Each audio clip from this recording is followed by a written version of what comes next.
There are verses in the Bible that people know by heart. Words repeated in churches, whispered at funerals, carved into stone, and passed down across generations. But there are also verses no one was ever meant to read. Not because they were lost, not because they were destroyed, because they were hidden. Somewhere in the archives of a monastery in southern Germany, there is a Bible that remained unopened for nearly 600 years. It was not locked away in a vault or buried beneath the earth. It simply sat untouched on a shelf, wrapped in cracked leather and dust. Among hundreds of other manuscripts, no one had examined closely in centuries. When researchers finally opened it, they expected to find what they always find in such books: faded ink, damaged pages, perhaps a few forgotten notes written in the margins by a long-dead monk. Instead, they discovered something far stranger. Near the center of the Bible, between 2 pages of the Gospel of Matthew, the parchment felt unusually thick. At first, they assumed moisture had caused the pages to stick together. But under careful light, they realized the edges had been deliberately glued. When conservators separated the pages, they found another sheet hidden inside. It was not blank. Written in dark brown ink, in handwriting far older than the surrounding text, was a passage of 13 lines.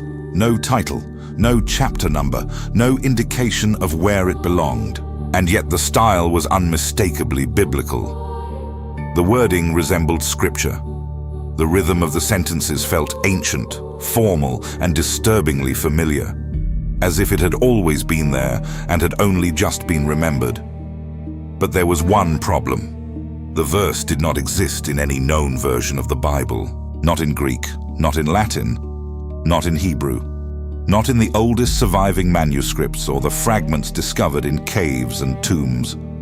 Scholars searched every archive they could access, comparing the hidden text against centuries of scripture. Nothing matched. The more they studied it, the more unsettling the passage became. This was not a forgotten psalm of comfort, nor a lost line of prophecy meant to inspire hope. The hidden verse described something standing outside the gates of heaven, waiting in silence while the angels turned away. The final line was partially damaged, but enough remained to make out a phrase that left even seasoned researchers uneasy. And it looked back when the angels would not. Whoever wrote those words had done so with intention, and whoever hid them had done so with fear. No one knows why the verse was concealed instead of burned. No one knows whether it had once belonged to a larger passage or if it was always meant to survive alone, hidden in the spine of a holy book like a splinter beneath the skin. But someone, centuries ago, went to extraordinary lengths to make sure it remained preserved and unread at the same time. That detail may be the most unsettling of all. Destroyed texts disappear. Hidden ones wait. Perhaps the most dangerous words are not the ones removed from Scripture altogether. Perhaps they are the ones left inside it, pressed between sacred pages where no one thinks to look, surviving not by being remembered, but by being overlooked. Welcome to Tales from the Forbidden Library. Tonight, we open the pages of a verse many believe should have remained hidden forever.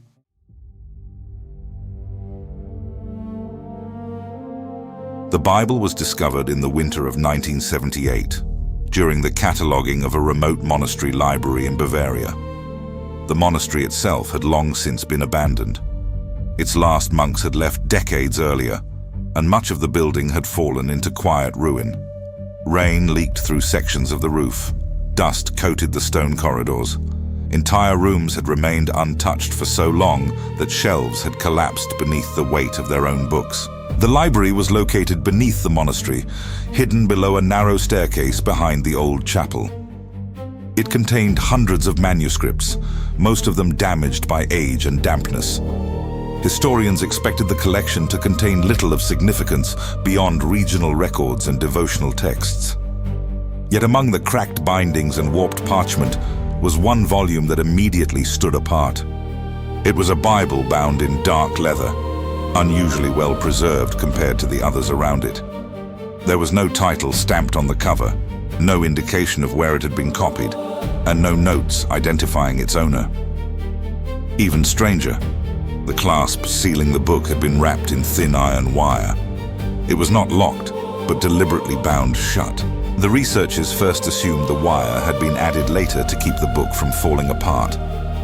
But when they examined it more closely, they found traces of wax beneath the metal.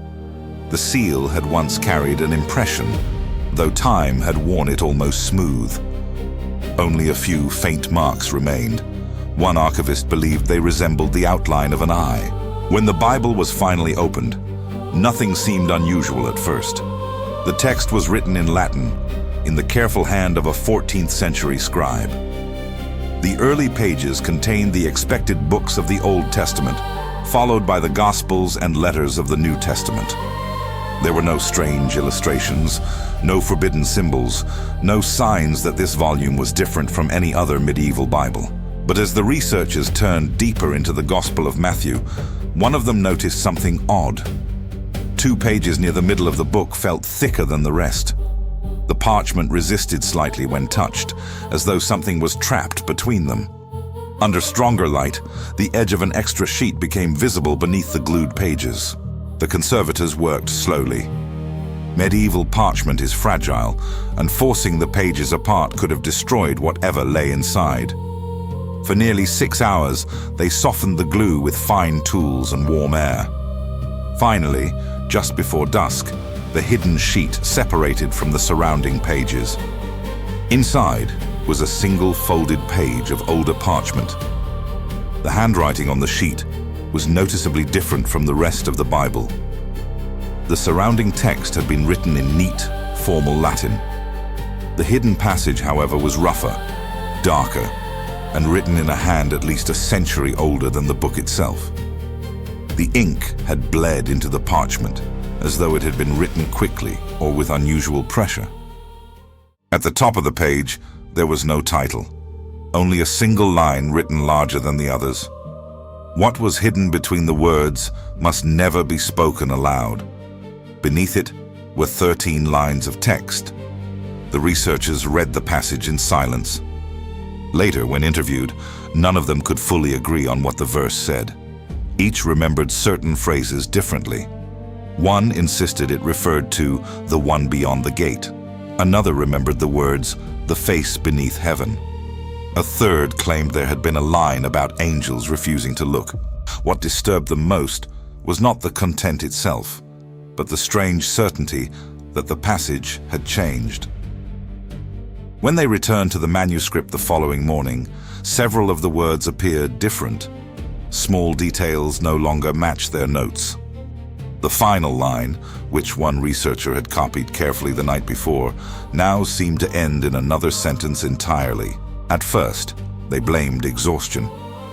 The room had been cold. The discovery had been exciting. Memory can play strange tricks in dim light and old libraries. But before the week was over, 3 members of the research team requested to leave the monastery. One later claimed that every time he closed his eyes, he saw the hidden page still trapped between the Bible's sheets, waiting for someone else to find it again.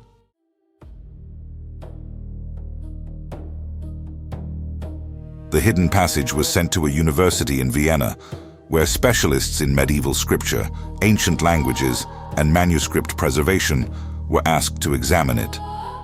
At first, the scholars assumed the mystery would be simple to solve. Perhaps the page was part of an apocryphal gospel.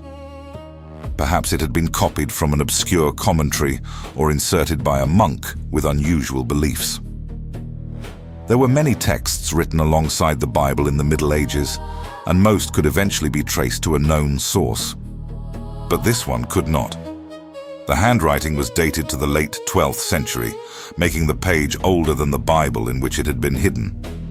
The parchment itself came from a different region, likely northern France, while the Bible appeared to have been copied in southern Germany. That meant someone had carried the page across Europe and concealed it inside the manuscript intentionally. The language was even stranger. At first glance, the text appeared to be Latin, yet several of the words did not belong to any known form of medieval Latin. Some resembled Hebrew transliterations. Others looked almost Greek, but with letters subtly altered. A few symbols had no clear origin at all. Linguists described the passage as if someone had taken fragments from several sacred languages and woven them together into something new. Even more unsettling was the structure of the verse itself. Biblical passages follow recognizable patterns. Psalms have rhythm. Prophecies have repetition. Gospel verses move with a certain cadence. The hidden text followed those same patterns perfectly, as though it belonged in Scripture. Yet every phrase seemed slightly wrong, like a familiar melody played with one note altered. One translated line read, "And beyond the seventh gate stood the one that had no kingdom." Another appeared to say, "Its face was turned away from heaven, for heaven had forgotten its name." The scholars debated whether the passage described an angel, a fallen being, or something else entirely. But the most troubling line came near the end of the text. "And the angels sealed their eyes, lest they should know what stood beyond the light." That sentence disturbed the translators because it contradicted the central imagery of nearly every biblical tradition. Angels are supposed to witness divine truth. They are messengers, guardians, beings who stand in the presence of heaven without fear. Yet here, the hidden verse suggested that there was something even angels refused to see. The more the researchers studied the text, the more inconsistencies emerged. Certain words seemed to change depending on who translated them. One scholar insisted the passage referred to the forgotten son. Another believed it described the watcher outside the gate. A third argued that the text did not speak of a being at all, but of a place, something beyond heaven itself. When they compared their notes, they discovered that several of them had written down different versions of the same line. At first, they assumed someone had made a mistake, but after photographing the page and enlarging the images, they realized the problem remained. The letters themselves seemed ambiguous, almost deliberately resistant to interpretation. Depending on where the eye focused, the words appeared to shift. One professor, who had spent his entire career studying medieval scripture, finally refused to continue examining the manuscript. In a letter to his colleagues, he wrote, "I do not believe this passage was hidden because it was false. I believe it was hidden because it was too easy to believe." By the end of the month, the university quietly returned the page to the monastery archives. No official paper was published. No translation was ever released. The only record that remained was a brief note in the university catalogue. Unidentified insertion. Origin unknown. Text inconsistent with accepted scripture. But among the scholars who saw it, another phrase continued to circulate in private letters and whispered conversations. The verse should not exist, and yet somehow it does.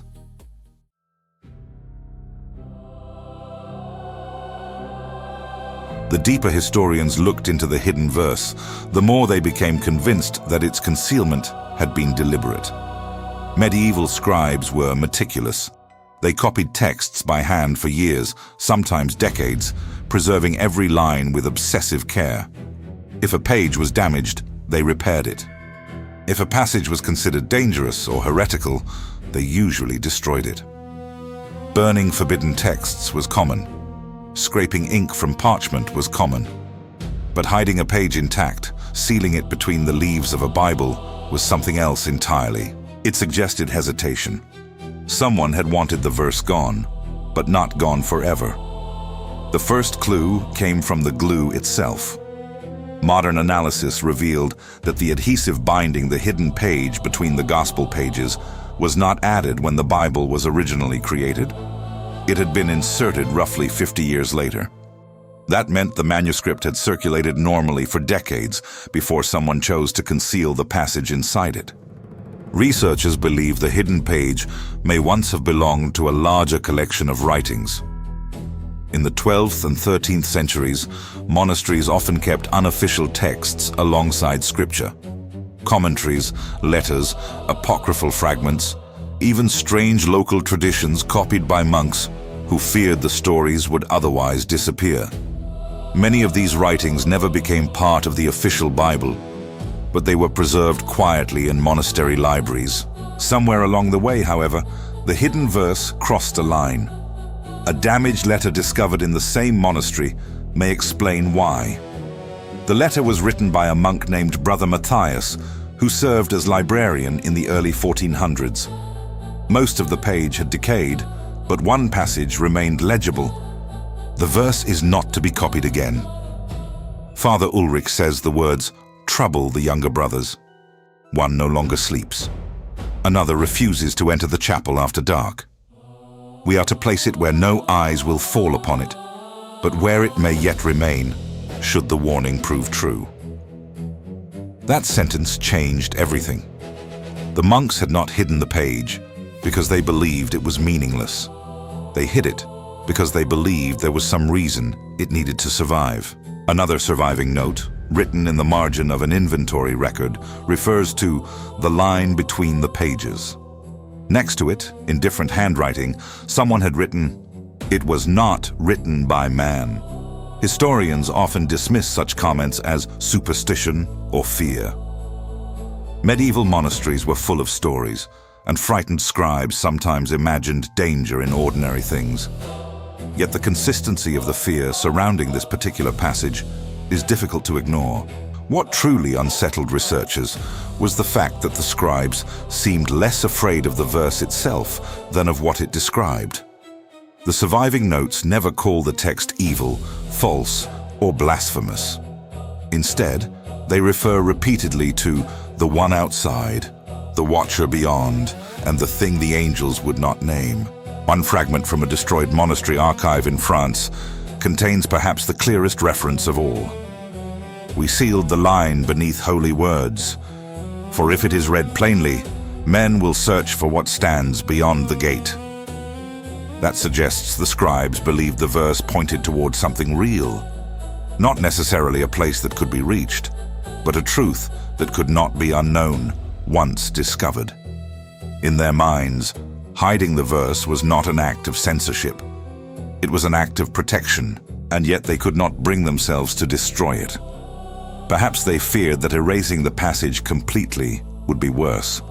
Throughout history, people have often hidden dangerous things instead of destroying them. Ancient kings buried cursed objects beneath temples. Priests locked relics in stone chambers. Forbidden books were chained inside libraries instead of burned. Somewhere deep in human instinct is the belief that some truths cannot be erased, only buried. That may explain why the hidden verse survived. For centuries, it remained sealed between sacred pages, hidden in the one place no one would think to look. The monks trusted that the Bible itself would keep the words contained. They believed that surrounding the verse with scripture would make it sleep, but eventually, someone opened the pages. And now the question the scribes feared has returned. If they hid the verse because they were afraid of what it described, what exactly was waiting beyond the gate?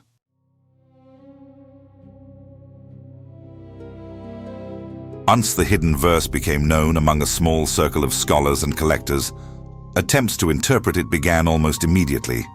Some approached it as a historical puzzle, searching for parallels in forgotten apocryphal texts and early Christian writings. Others believed the passage pointed towards something older than Christianity itself, a fragment of a much earlier tradition that had somehow survived by hiding inside the Bible. The most common interpretation centered on the repeated references to a gate. The verse spoke of the seventh gate, of the one beyond the light, and of angels refusing to look. In biblical symbolism, gates often represent thresholds between worlds, earth and heaven, life and death, the known and the divine. But the hidden verse described a gate unlike any found in accepted scripture. This gate did not seem to lead into heaven. It seemed to stand beyond it. That idea unsettled theologians because it implied there was something outside the structure of heaven itself. a place or presence existing beyond what even angels were meant to understand. Several scholars compared the imagery to ancient Jewish mystical traditions, where heaven was imagined as a series of ascending realms or chambers. In some of these traditions, there were warnings not to travel too far, because beyond the final gate existed mysteries too overwhelming for the human mind. Yet the hidden verse suggested that even angels feared what lay there. One phrase appears repeatedly in surviving translations, the one that had no kingdom. This has led some interpreters to believe the passage refers to a being that does not belong to heaven, hell, or earth. Not a fallen angel, not a demon, something older and more difficult to name, a presence that exists outside every order humanity has created. A mystic writing in the 17th century described the hidden verse as the scripture of the abandoned watcher. According to this interpretation, the being beyond the gate was once known to heaven, but had been deliberately forgotten, not cast out, not defeated, simply erased. Its name removed from memory so completely that even the angels could no longer speak it. Name removed from memory so completely that even the angels could no longer speak it. That possibility may explain the most disturbing line in the passage. Its face was turned away from heaven, for heaven had forgotten its name. Names hold enormous significance in biblical and mystical traditions. To know a name is to recognize, understand, and sometimes possess power over what is named. A being without a name exists outside those boundaries. It cannot be fully understood because it cannot be properly described. If heaven itself had forgotten the name of whatever stood beyond the gate, then perhaps forgetting was not an accident. Perhaps it was a defense. Some researchers believe the hidden verse was never intended to describe a being at all. Instead, they argue it speaks of a state of existence, a place where memory, identity, and divine order no longer apply. In this interpretation, the watcher beyond the gate is not a creature but a symbol of what lies outside the limits of human understanding. But there is another interpretation, one whispered more often than written. A few who studied the verse became convinced that it was not describing something beyond heaven. They believed it was describing something that had been left there. An exile, a forgotten presence standing outside the gates for so long that the angels eventually stopped looking. Not because it disappeared, but because acknowledging it had become too terrifying. One scholar who spent years researching the hidden verse wrote a final note shortly before his death. The note was discovered among his papers, folded inside a Bible. It contained only one sentence: "The gate was never built to keep us out." If that interpretation is true, then the verse hidden between the pages of the Bible is not merely a forgotten fragment of Scripture. It is a warning, because whatever stood beyond the gate may not have been waiting to enter heaven. It may have been waiting for heaven to open.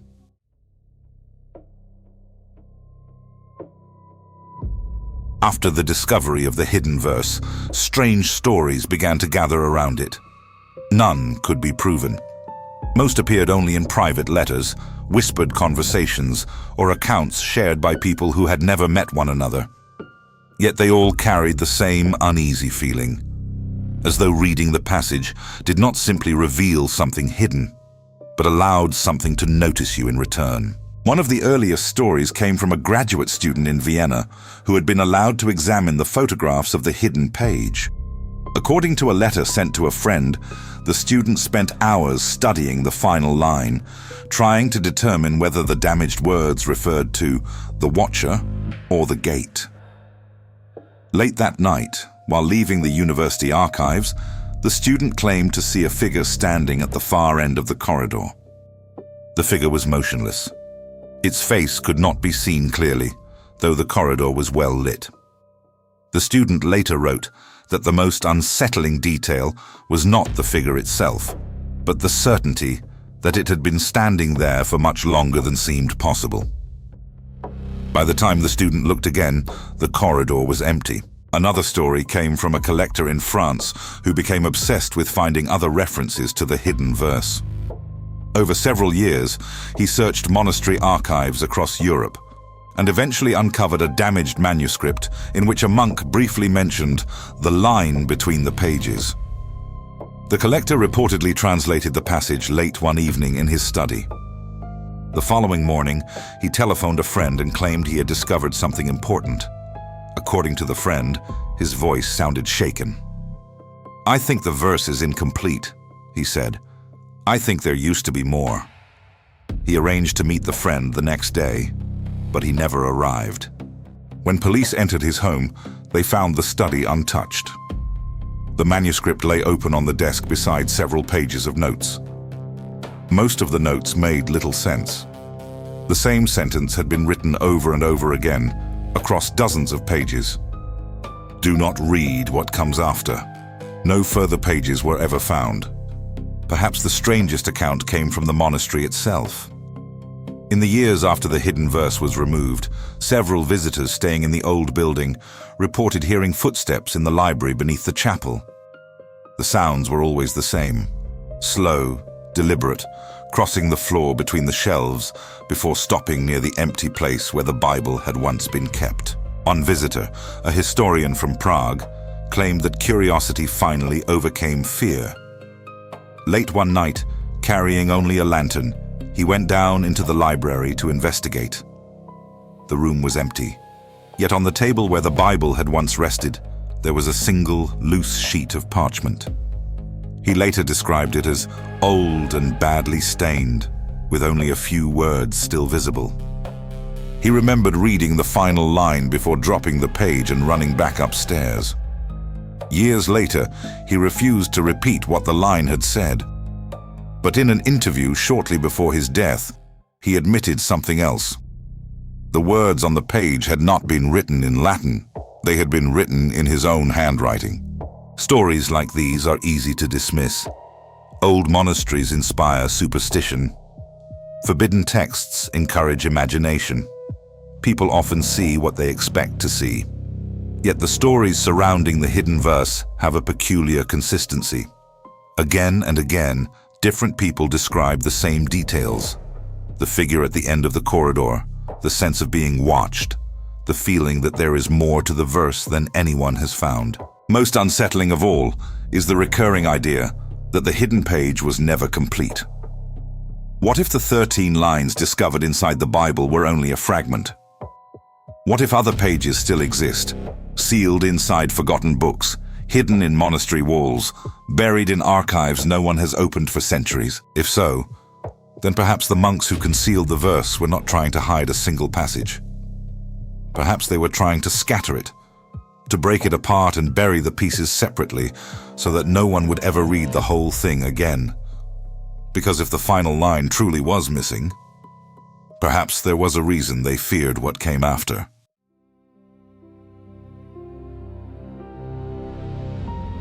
Perhaps the most unsettling thing about the hidden verse is not what it says, but the fact that it survived at all.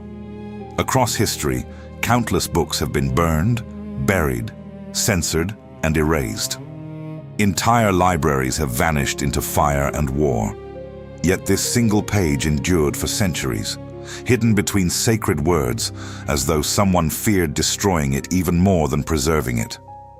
That is what makes the story difficult to dismiss. If the verse had simply been heresy, the monks could have burned it. If it had been meaningless, they could have ignored it.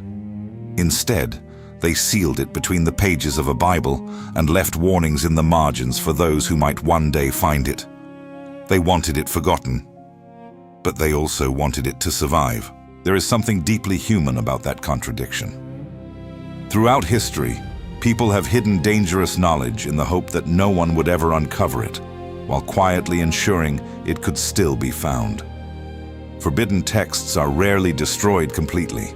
They are buried beneath floors, sealed behind walls, stitched into bindings, or locked inside archives where time itself becomes their guardian. The hidden verse feels like one of those things.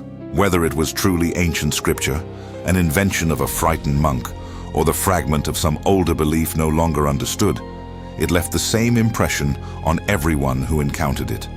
A feeling that there was something just beyond the edge of what they knew. Something standing outside the gates of heaven, waiting in silence where even angels refused to look. Perhaps that is why the story continues to spread. Because the idea is difficult to forget. Not the exact words of the verse. Most who claimed to read it could never agree on what it said. It was the feeling that remained. The sense that there are things hidden within familiar places. Truths concealed beneath the surface of the stories we think we know. A page between two pages. A line hidden between two lines. A door where no door should be. And perhaps that is the true power of forbidden texts. They do not simply tell you something new. They make you question everything you already believed. They leave you wondering whether the safest secrets are not the ones locked away from us, but the ones placed directly in front of us, hidden where we would never think to look. Thank you for stepping deeper into the forbidden library tonight. If this story left you unsettled, fascinated, or looking at old books a little differently, you already know what to do. Somewhere beneath this video there is a place to leave your own theories, your own strange experiences, or the forgotten stories you think deserve to be uncovered next. And if you want to continue opening doors that perhaps should have remained closed, stay close. There are many more waiting in the dark, because somewhere, in some forgotten library, there may still be another Bible with two pages stuck together, and perhaps the next verse is still waiting to be found.